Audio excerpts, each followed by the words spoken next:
নমস্কার। বাংলার আকাশে বাতাসে পুজো পুজো গন্ধ, মা আসছেন, এ যেন অনেক প্রতীক্ষার অবসান। কারো প্রতীক্ষা নতুন জামা কাপড়ের জন্যে, কেউ বা অপেক্ষা করে আছেন বেড়ানোর জন্যে, কেউ বা নতুন পত্রিকা পড়ার জন্যে। পুজো আছে অথচ পুজোর সাহিত্য নেই, এ কথা ভাবাই যায় না। বাঙালিদের কাছে দুর্গোৎসব আর পুজোর সাহিত্য যেন একাকার হয়ে গেছে। লেখক সাহিত্য রচনা করেন, প্রকাশক তা প্রকাশ করে সকলের কাছে পৌঁছে দেন, আর অধ্যাপক তা থেকে নিত্য নতুন তত্ত্ব আবিষ্কার করেন। এই দৃষ্টিকোণেই সাজিয়েছি আমাদের পুজোর সাহিত্য। এ বিষয়ে কথা বলার জন্য আমাদের স্টুডিওতে এসেছেন লেখিকা সঙ্গীতা বন্দ্যোপাধ্যায়, আছেন প্রকাশক সুধাংশু দে এবং অধ্যাপক রবীন্দ্রনাথ বন্দ্যোপাধ্যায়। আমরা যদি একটু পিছনে তাকাই তাহলে দেখতে পারবো সেই ঊনবিংশ শতকের শেষে বাংলা সাহিত্যে পুজোর সাহিত্য এসেছে। প্রথমে রবীন্দ্রবাবুর কাছে জিজ্ঞেস করব যে পুজোর সাহিত্যের উদ্ভব হয়েছিল ঠিক কিভাবে, তার যদি একটু ইতিহাস আপনি বলেন। মানে এটা তো খুব অভাবনীয় একটা তথ্য, অনেকেই জানেন না যে শারদামণি এবং বিবেকানন্দের নির্দেশে স্বামী ত্রিগুণাতীতানন্দ 1899 সালে জানুয়ারি মাসে যে উদ্বোধন পত্রিকা প্রকাশ হয়, সেটার শরৎ সংখ্যা অর্থাৎ আশ্বিন মাসের যে সংখ্যা, সেটাই প্রথম বাংলা শারদীয় সাহিত্য পুজো সংখ্যা। এবং সেটা এখন পর্যন্ত অজস্র পত্রিকা এসেছে গিয়েছে, কিন্তু ধারাবাহিকভাবে প্রতি মাসে পুজো সংখ্যা আলাদাভাবে বৃহৎ কলেবরে একমাত্র উদ্বোধন ছাড়া আর নেই। তারপরে আমাদের আনন্দবাজার পত্রিকার কথা বলি। 1926 আনন্দবাজার পত্রিকা বার হয়, প্রথম পুজো সংখ্যা আনন্দবাজারে। তার আগে আশ্বিন মাসে একটু বড় করে হতো, শারদীয়া হলো। 1931 পরিচয় পত্রিকা এলো। সুকুমার সেন বলেছেন কোনো প্রোপাগান্ডা ছিল না, এবং সবুজ পত্রের পরে এই পত্রিকাটা বাংলার মননশীল। এখন তো যে সেই বিদ্বজ্জন, কিন্তু প্রকৃত বিদ্বজ্জন নীরেন্দ্রনাথ রায়, গোপাল হালদার, তারপর সুনীতি কুমার চট্টোপাধ্যায়, হীরেন মুখোপাধ্যায়, এদের লেখা সমৃদ্ধ সেই পত্রিকা এখনো চলছে। এবং এখন শারদীয়া সংখ্যা তো আসলে পাঠটা হয় আগের বছরের শারদীয়া সংখ্যা এই হিসেবে। গতবারে পরিচয়তে একটা অসাধারণ লেখা অধ্যাপক অশোক ভট্টাচার্য লিখেছিলেন, সুকান্ত পরিবার এবং তার কিশোর বাহিনী গঠন, পারিবারিক যে পরিবেশ, সকলের পড়া উচিত ছিল। যদি না পড়া হয়ে থাকে এখনো পড়া দরকার। এরপর তো আরেকটা মানে ঝোঁক এলো, সেটা আমাদের বাল্যকৈশোরের সময়। বাংলাদেশে বৃহত্তর বঙ্গেই বলতে পারি এমন কোন বাড়ি ছিল না। দেবসাহিত্য কুটিরের যে শুকতারা নবকল্লোল বলছে, শুকতারা নবকল্লোল তো আছে, সে তো আলাদা, কিন্তু প্রতি বছর পুজো সংখ্যা একটা তারা বার করতো, এক একটা নাম দিত, যেমন আগমনী নাম দিত, দেবালয়ে নাম দিত। এবং এই পত্রিকা আবাল বৃদ্ধ বনিতা তারা, এই যে টেনিদা, এই যে মানে কি বলবো, যে ঘনাদা বা মানে অমরেশ এই বনফুলের, তারপরে আশাপূর্ণা দেবী সে দরিদ্র মায়ের গল্প, পিসি সরকার বিদেশে থাকতেন, কিন্তু ওই সংখ্যার জন্য প্রত্যেক বছর শিশু কিশোরদের উনি ম্যাজিক একটা করে খেলা শেখাতেন। এমন একটা পত্রিকা, পত্রিকার মাধ্যমে ম্যাজিক খেলা শেখানো, পত্রিকার মাধ্যমে ম্যাজিক খেলা শেখানো। এবং এই ধর কবিতা বিশিষ্ট সেই সুনির্মল বসু থেকে বিমল চন্দ্র ঘোষ থেকে তাদের কবিতা, মানে মানুষ এই শিউলির গন্ধের সঙ্গে, পুজোর ঢাকের গন্ধের সঙ্গে দেবসাহিত্য কুটিরের এই রচনা একেবারে মিলিয়ে দেখতো। অতি সম্প্রতি আমি দেখছি আর একটা উন্মাদনা হয়েছে, এবং দেবসাহিত্য কুটির সেই সব পুরোনো প্রকাশনা প্রতি বছর পুজো সংখ্যা নতুন করে ছাড়ছে। 60s খুবই দ্রুত বলতে হচ্ছে উপায়, কিন্তু 60s একটা অসাধারণ ঘটনা ঘটে গোয়েন্দা পত্রিকা, তা সেটা আমি পরে বলবো। কিন্তু খেলার পত্রিকা এখন আর কোথায়, পুজো সংখ্যা খেলা পত্রিকা সেই স্টেডিয়াম, সেই গড়ের মাঠ, সেই খেলাঘাট নেই। তার মানে আপনি বলতে চাচ্ছেন শুরুতে যে পুজোর সাহিত্য বা সংখ্যা ছিল সেটা অনেকটাই হারিয়ে গেছে, তাই তো? অবশ্যই। সুধাংশু বাবু, আপনার কাছে জানতে চাইছি যে আপনারা তো দীর্ঘদিন ধরে পত্রিকা প্রকাশনার সঙ্গে যুক্ত, বই প্রকাশনার সঙ্গে, তো পত্রিকাও বেচা কিনা করেন আপনারা, তো পত্রিকার বিক্রি কি উত্তরোত্তর বেড়েই চলেছে? দেখুন, পত্রিকা যখন ছিল তখন পত্রিকার সংখ্যা এতগুলো ছিল না, এখন কিন্তু পত্রিকার সংখ্যাও বেড়েছে এবং পত্রিকার বিক্রি কিন্তু পত্রিকা আগে প্রকাশিত হতো মহালয়ার কাছাকাছি সময়ে এসে, এখন পত্রিকা 1 মাস 1.5 মাস আগেও প্রকাশিত হয়ে যাচ্ছে। বিক্রি কিন্তু সেই হারে কিন্তু অনেক বেশি, এখন পত্রিকা বিক্রি হয় যথেষ্ট। কিন্তু যদি বলেন যে হ্যাঁ যত লোক সংখ্যা আমাদের বেড়েছে সেই হারে পত্রিকা বিক্রি কিনা, সেই হারে কিন্তু তত বিক্রি নয়। কিন্তু আগের তুলনায় আজ থেকে 20 বছর আগে যা পত্রিকা বিক্রি হতো সেই তুলনায় এখন অনেক পত্রিকা প্রকাশিত হয়েছে এবং অনেক বেশি বিক্রি হয়। সঙ্গীতাদি, আমরা প্রায়ই দেখছি বর্তমানে বাঙালি জীবনে যে সাহিত্য পত্রিকা আর দুর্গাপুজো এটা যেন একাকার হয়ে গেছে। আপনি তো দীর্ঘদিন ধরে লিখছেন, একজন লেখিকা হিসাবে এটা কিভাবে বিচার করবেন বা কিভাবে বলবেন? না, অধ্যাপক মহাশয় যেরকম ভাবে বললেন যে এটা তো একেবারে হালির ব্যাপার নয়, এটা বেশ অনেক বছরই হয়ে গেল এবং এটার আরো অনেকগুলো ভাগ ছিল, যেমন উনি বললেন খেলার একটা শারদীয় খেলার পত্রিকা, এরকম সমস্ত জিনিস হতো।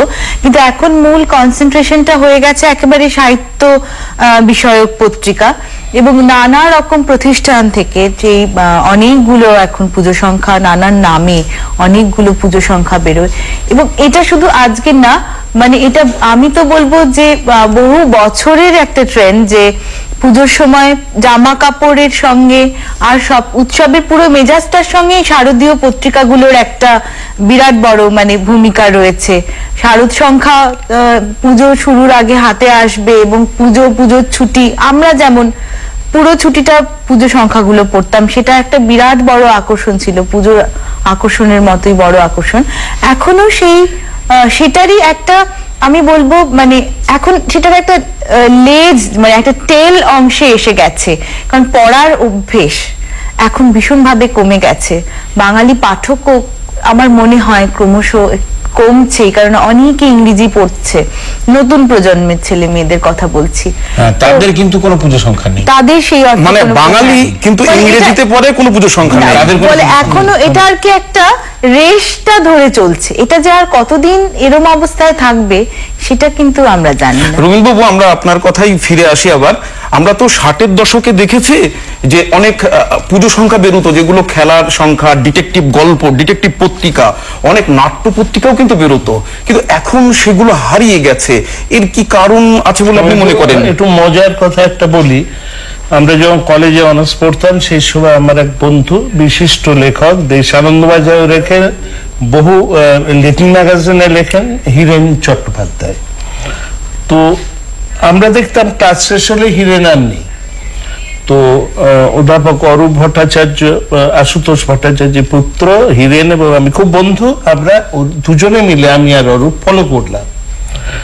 দেখি ও একটা পত্রিকা অফিসে ঢুকলো, আমরা গেলাম গোয়েন্দা পত্রিকা।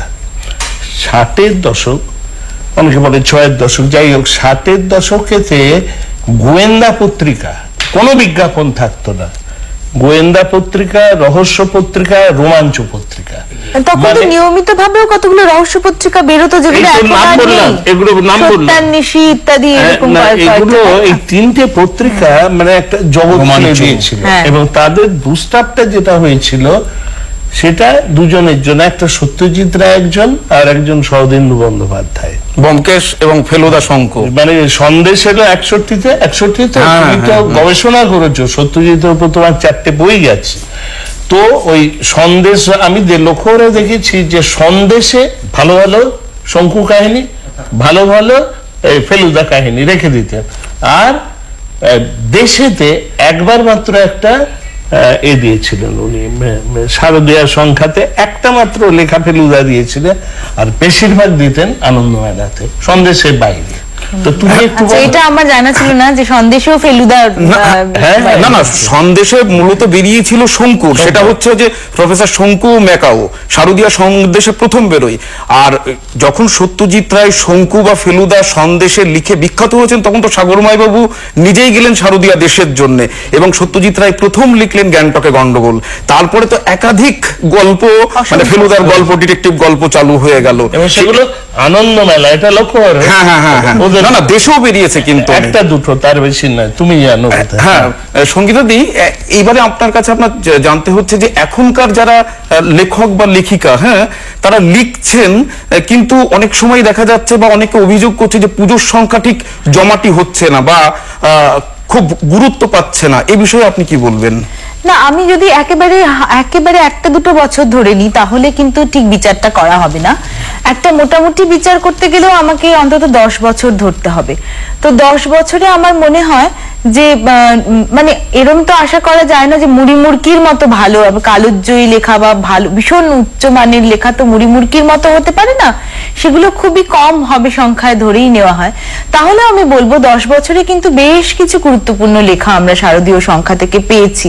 আমি আলাদা আলাদা করে নাম বলছি না, কিন্তু বেশ কিছু গুরুত্বপূর্ণ লেখা যেগুলো আবার বাংলা সাহিত্য কোন দিকে যাবে সেরকম ট্রেন্ড সেটার মানে সাহিত্য আমরা কিন্তু পুজো সংখ্যা থেকে পেয়েছি। এবং এটা তো খুব নর্মাল যে দু রকম উপন্যাস, মানে বাংলা ভাষায় যে উপন্যাস লেখা হয় সেগুলো তো মূলত সব পুজো সংখ্যাতেই লেখা হয়। ভালো হোক মন্দ হোক, আমরা যা পড়ছি সেগুলো আসলে কিন্তু পুজো সংখ্যার মারফতেই পড়ছি। সুধাংশু বাবু, আপনি তো দীর্ঘদিন ধরে প্রকাশনা সংস্থার সঙ্গে যুক্ত, বহু লেখক আপনাদের কাছে আসেন এবং তাদের লেখা আপনারা ছাপান।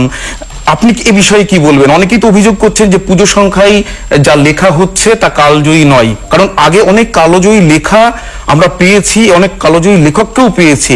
এ বিষয়ে আমরা তো একজন লেখিকার কাছ থেকে শুনলাম, আপনি প্রকাশক হিসাবে কি বলবেন?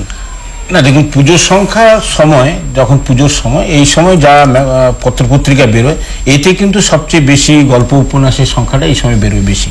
কারণ সারা বছর ধরে যে ধারাবাহিক লেখাগুলো বেরোয় তার একটা বিক্রি বা তার একটা সৌন্দর্য বা তার একটা গুছিয়ে তাকে লেখার মতন, সেটা কিন্তু পুজোর সংখ্যার সঙ্গে তুলনা করলে চলবে না। এখন অনেকে দেখছি, অনেকে একটা বড় উপন্যাসকে তাকে 3টে ভাগে ভাগ করে ফেলছেন বা 4টে ভাগে ভাগ করছেন, 4টে ভাগে ভাগ করে সেটাও পুজো সংখ্যায় চলে যাচ্ছে। কোনোটা এই পুজো সংখ্যায় বেরোচ্ছে, তার পরের অংশটা আরেকটা পুজো সংখ্যায় বেরোচ্ছে। এটাও আমি পরবর্তী সময় যখন বই আকারে যখন আমরা করতে গেছি, তখন দেখেছি যে অমুক পত্রিকাতে এই উপন্যাসটা বেরিয়েছে, এর কিছু অংশ তার একটু ইন্ট্রোডাকশন সামনের দিকে অন্য কিছু আছে, সেটা বাদ দিয়ে পরের অংশ জুড়ে দেওয়া হচ্ছে। সেটা দেখা যাচ্ছে পরবর্তী সময় কিন্তু ওই মানে 2500 শব্দ কি 3000 শব্দের মধ্যে উপন্যাস নয়, সেটা অনেক বড় হয়ে গেল। কিন্তু এই ছোট উপন্যাসগুলো আমরা যখন বই আকারে করতে গেছি, তখন দেখেছি অনেক লেখকই তারা কিন্তু ওই লেখাটাকে যেখানে যেখানে বাড়ানোর দরকার সেখানে কিন্তু বাড়িয়ে বই আকারে যখন আসছে, তখন কিন্তু অনেক বর্ধিত অংশ থাকে তাতে অনেক। কারণ এখন যে উপন্যাসগুলো প্রকাশিত হচ্ছে পত্রপত্রিকায়, সেগুলো কিন্তু একটা দেখা যায় যে একটা সীমিত শব্দ বেঁধে দেওয়া হয় তাকে। এই করতে করতে দেখা গেছে যে একটা সংখ্যায় মানে 2500 শব্দ 3000 শব্দ এই শব্দ করে পাতার সংখ্যা কমিয়ে দেওয়া হচ্ছে। একটা মানে 40 পাতার একটা গল্প, সেটাকে বলা হচ্ছে উপন্যাস। এটা কিন্তু আমি অনেক পুজো সংখ্যাতেই বড় গল্পের ব্যাপার ছিল, একটা বড় গল্প বিমল কর, সেই বড় গল্পের যে সাইজটা উপন্যাস 5খানা উপন্যাস, যাকে আমরা উপন্যাসোপম বড় গল্প বলি। হ্যাঁ হ্যাঁ হ্যাঁ, তাই আরো কিছু কাগজে 8খানা উপন্যাস, এর কোনো রাস্তা নেই, এটা করতেই হবে। আচ্ছা রবীন্দ্রবাবু, এই যে এখনকার পুজো সংখ্যার যে লেখাগুলো আপনারা দেখছেন, এটা সম্পর্কে আপনার একটা সামগ্রিক অভিমত কিরকম? এখন কথা হচ্ছে যে আমি তো আবার 60s একটু ফিরে যাবো, তার কারণ হচ্ছে যে সেই সময় নাটকের পত্রিকার কথা হচ্ছিল, তো তখন বহুরূপী গন্ধর্ব এ তো একটা খুব নামকরা পত্রিকা, এবং সবসময় গল্প উপন্যাস বললে তো হবে না, একটা প্রবন্ধের জগৎ আছে, সেটা ধরতে হবে। একেবারে ধরো এই যে সঙ্গীতা বললো যে 1990 থেকে 90 মোটামুটি এরকম বলছে 10 বছর 10 বছর হতে গেলে একটা কথা সময়ও তো দিতে হবে। সঙ্গীতা আশা করছে কালোজয়ী হবে, উপন্যাস কিন্তু কালোজয়ী হয়েছে, এটা তা নয়। এই পত্রিকায় পুজো সংখ্যায় বেরিয়ে কিন্তু অনেক উপন্যাস কিন্তু কালোজয়ী হয়েছে। উপন্যাস আমি কেন? অতীতে যদি নাম বলি, উপন্যাস, আপনার গল্প, জনঅরণ্য বলুন, অরণ্যের দিন রাত্রি বলুন, এগুলো সবই কিন্তু পুজো সংখ্যা থেকে। আমি সেটা বলতে চাইছি না। এই যে আমি বলছি যে ধরুন, এক্ষুনি যে লেখা বেরিয়েছে তাকে কালোজ্জয়ী হতে গেলে তো তাকে একটা সময় দিতে হবে। সেই সময় 12 বছর সে করে আসুক। অনেকে বলে 12 বছর, অনেকে বলে আজকের আরো পরে। লেখা, মানে এই 2-3-4 বছরের মধ্যে যে লেখা, সেই লেখাকে কালোজ্জয়ী বলার সময় এখনো আসে। খুব ভালো কথা বলেছেন, সেটা এখন বলা যাবে না। কিন্তু আমি একটু বলি যে সবসময় প্রবন্ধ গল্প এমন পাঠক আছে যে এই পুজোর সময় খুব ভালো প্রবন্ধের সমালোচনা এই পত্রিকা চায়, তাই তো? সাহিত্য সংস্কৃতি এরকম একটা পত্রিকা। আমি একটু আগে সুধাংশুর সঙ্গে কথা প্রসঙ্গে বলছিলাম যে পৌরাণিকী বলে একটা পত্রিকা আছে, আরে 3000 বছর ধরে পুরাণ চলছে, 3000 বছর পরেও চলবে। উনি যে দীপক চন্দ্র উপন্যাসগুলোকে বার করে একটা স্ট্রাকচার করে দিয়েছেন পৌরাণিক উপন্যাস, আগে গজেন্দ্র কুমার টুরার কয়েকজন লিখেছেন, কিন্তু ওর যে একটা ঘরানা তৈরি করেছেন, আগামী দিনেও এটা চলবে। তেমনি এখন যে পত্রিকা মানে নাটকের পত্রিকা, ধরো শারদীয়া, পুজো সংখ্যা, একটা চমৎকার গ্রুপ থিয়েটার পত্রিকা আছে, গণনাট্য পত্রিকা আছে, প্রবন্ধ মননশীল পত্রিকা, এইগুলো আপনি আনতে চাইতেন, তাই তো? এগুলো আছে, এগুলো বেরোচ্ছে, কিন্তু এর পাঠক আছে। আমি আনতে চাইছি ওই গোয়েন্দার ধারা, গোয়েন্দা ধারাটা আনতে আমি চাই। আনতে চাইছি শিশু সাহিত্য। কিন্তু এই কমার্শিয়াল সাহিত্যের মানে কমার্শিয়াল পত্রিকার সঙ্গে মেলালে চলবে। এই কমার্শিয়াল পত্রিকা যদি 50,000 বিক্রি হয়, এই হলে 1,000 বিক্রি হয়। আচ্ছা সুধাংশু বাবু, এই প্রসঙ্গে একটা কথা মনে পড়ছে, আপনারা তো বই মেলায় বই বের করেন, তাই তো? আবার নববর্ষেও বই বের করেন, কিন্তু পুজোর সময় একটা বিশাল বাজার রয়েছে, কিন্তু পুজোর সময় আপনারা কোনো নতুন বই বের করছেন না, এর কারণটা কি? তাহলে তো পুজোর সাহিত্য এটা কিন্তু অতীতে ছিল, বা আরো কিছুদিন ধরে উনি যেটা বললেন 90-এর আগে পর্যন্তও ছিল, এখন ক্রমশ কমে আসছে। এটা ছিল ধরুন পুজোর সময় পয়লা বৈশাখে বই বেরোতো, অক্ষয় তৃতীয়া বই বেরোতো। না না, এখানে একটা আমি একটুখানি মহালয়া।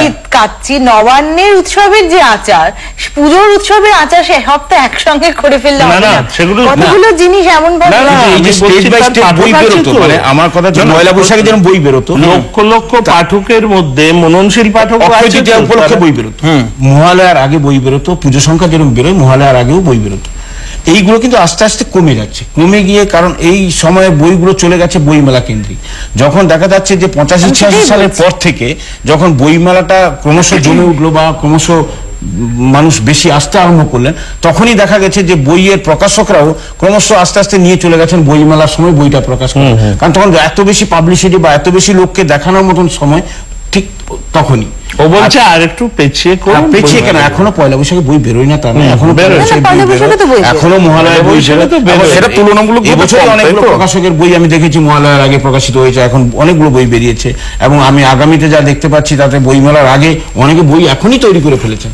ঠিক আছে, ওকে একটা প্রপোজাল দিয়েছে। তার মানে আমি বলেছি শুনুন, এই যে প্রজন্ম, সঙ্গীতাদের যে প্রজন্ম, মানে যে লেখা, এই প্রজন্ম চেঞ্জ হয়ে যাবে। রবীন্দ্রনাথ বলেছে মর্জি, হ্যাঁ, post post post post modernism আসবে, কিন্তু শিশু চিত্ত, কিশোর চিত্ত, এগুলো এমন জায়গায় চলে যাচ্ছে, তাদের আবার নতুন করে গঠন করতে হবে। আচ্ছা, কিশোর ভারতী পত্রিকা আছে কিছু, অনেক বেশি করে এই শিশু কিশোর ছড়া জানে না, রূপকথা জানে না, এ ফিরিয়ে আনতে হবে। নইলে এখন যারা লিখছেন তারা অভিশাপগ্রস্ত হবেন যে এরা এও কিছু লিখুন। এইটাই বলছি, পুজো সংখ্যা এইরকম আরো বাড়ুক, এটা চাইছি। আচ্ছা সঙ্গীতা দি, এইবারে আপনার কাছে জানতে চাইছি, আমরা শুনেছি যে লেখক বা লেখিকাদের কাছে পুজোটা আসে অনেক আগে, মূলত জানুয়ারি বা ডিসেম্বরেরই চলে আসে। তো আপনি তো দীর্ঘদিন ধরে লিখছেন, এই যে জানুয়ারি বা ডিসেম্বর থেকে আপনারা লেখাটা শুরু করেন পুজো সংখ্যার জন্য, এই অনুভূতিটা কিরকম ভাবে উপভোগ করেন? লেখা মানে যদি মনের মতো বিষয় নিয়ে কাজ করা যায়, তাহলে সেটা বছরের যে সময়ই হোক না কেন, সেটা ইকুয়ালি উপভোগ করা যায়। তবে যেহেতু আমি কথাটা হচ্ছে যে পুজো সংখ্যার লেখা বলে নয়, লেখাটা আমাকে কোন সময়ের মধ্যে দিতে হবে, আমার হাতে কতটা সময় আছে, আমার উপর কিরকম চাপ রয়েছে, সেই চাপটা নিয়ে কাজ করতে হলে সেটা হচ্ছে তখন লেখার সঙ্গে একটা যে ব্যক্তিগত সম্পর্ক হয়, সেই চাপটাপগুলো কাটিয়ে উঠে একই, মানে পুজোর জন্য পুজোর মুখে মুখেও যদি লিখতে হয় আর অনেকটা আগেও যদি লিখতে হয়, আমি তো আর পুজোর লেখা বলে আলাদা করে কিছু লিখছি না, একটা সার্বিকভাবে একটা লেখা লিখছি, একটা কমপ্লিট লেখা লিখছি। তো সেটা লেখার জন্য যতখানি মনোনিবেশ দরকার, যতখানি আবেগপ্রবণ হওয়া দরকার, যতখানি ইনভলভড হওয়া দরকার, সেটা বছরে যে সময় আমি বসি না কেন লিখতে, সেই সব জিনিসগুলো তো একই রকম হবে। সুধাংশু বাবু, আপনারা তো লেখা ছাপছেন, তাই তো? তো এখন এই প্রসঙ্গে একটি প্রশ্ন আমার মনে আসছে, সেটা হলো এখনকার লেখকদের লেখা কালোজয়ী হচ্ছে না, তাই তো? তো একজন উপন্যাসিক বা একজন কবি বা একজন লেখক এক্ষেত্রে এই কথা শুনে অনেক সময় হতাশ হন। আপনি প্রকাশক হিসাবে কি বলবেন যে একজন লেখকের উপর পুজো সংখ্যার অত্যধিক চাপ থাকার জন্যই কি এটা সম্ভব হচ্ছে? না, সেরকম নয়। পুজো সংখ্যায় যারা লেখেন তারা একসঙ্গে, যেমন জনপ্রিয় লেখক যারা আছেন তারা একসঙ্গে আরো 2-3টে ধারাবাহিক লেখাও লিখে চলেছেন।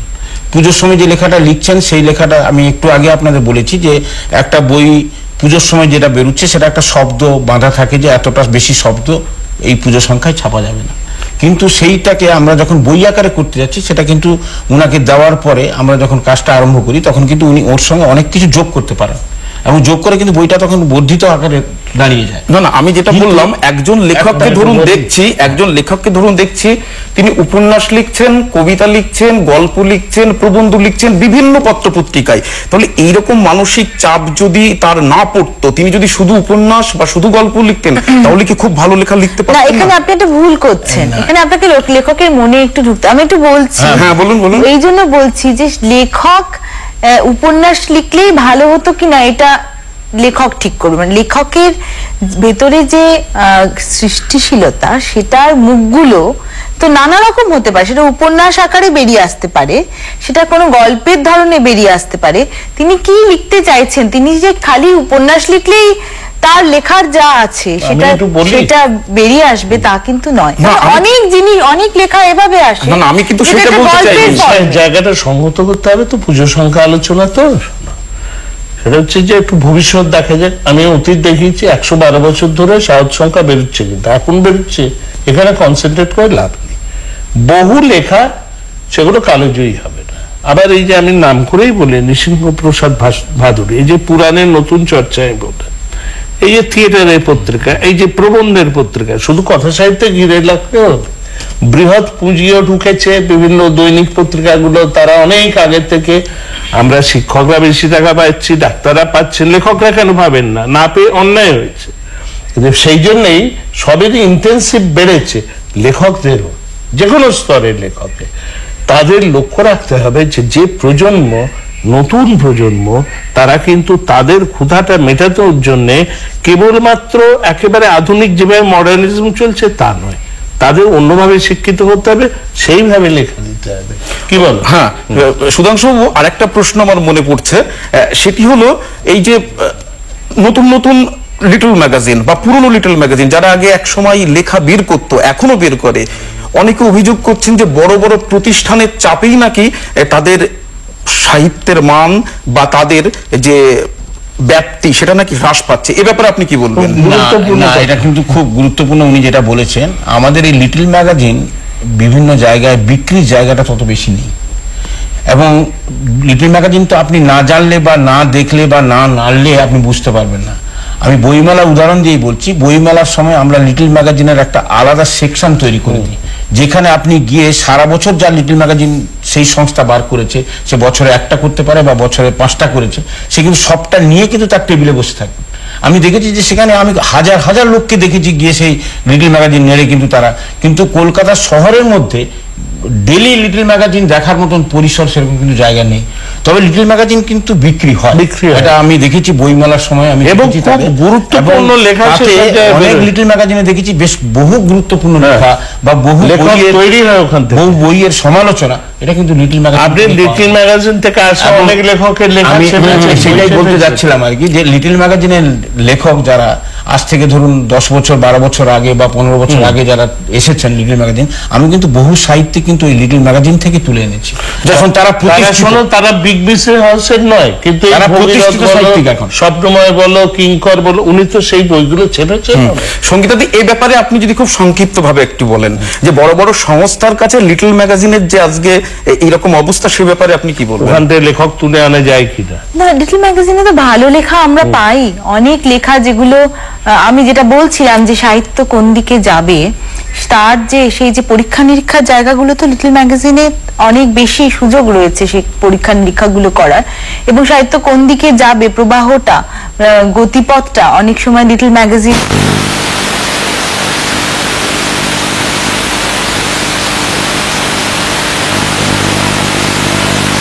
ধরনের, আমি বলবো যে এত বছর ধরে লিটল ম্যাগাজিন আন্দোলন, সেটা নিয়ে এখনো তার উৎসাহ এবং চলছে, তাই তো? কোনো অর্থে কম তাই না, না, বলে একদম, একদম কমেনি। চলছে। তবে উনি যেটা বললেন, লিটল ম্যাগাজিন কয়েকটা নির্দিষ্ট জায়গা আছে অত্যন্ত পুরনো ওল্ড আচ্ছা, কতগুলো আমাদের তো জায়গা, খুব সময় সংক্ষিপ্ত, অনেক আপনাদের একটা বড় হলে ভালো হ্যাঁ, হবে। হ্যাঁ, মফস্বল শুনলাম। অঞ্চল থেকে একটা বড় জায়গা যেখানে লিটল ম্যাগাজিন পাওয়া যাবে, যাই হোক, এরকম আমাদের একটা হলে ভালো। সময় সংক্ষিপ্ত, আমাদের শেষ হয়ে গেছে। তবে অনুষ্ঠানটা শেষ করব এইভাবে যে পুজোয় বেড়ানো, নতুন খাওয়া দাওয়া, নতুন জামা কাপড়ের মতো পুজো সংখ্যাটাও বাঙালির অন্দরে ঢুকে গেছে। একটা লেখকের যেমন চাপ থাকে নতুন লেখা পাঠকের কাছে তুলে দেওয়ার জন্য, তেমনি পাঠকরাও কিন্তু সারা বছর অপেক্ষা করে থাকে নতুন লেখকের বা তাদের প্রিয় লেখকদের লেখা পরিচিত করবার জন্য। পুজো সংখ্যাই তো বাঙালির সাহিত্য অনুভূতিকে রঙিন করেছে, পার্বণের অনুভূতিকে করেছে অভিনব, চিরন্তন। সকলকে ধন্যবাদ। পুজোয় সবাই ভালো থাকবেন। নমস্কার। নমস্কার।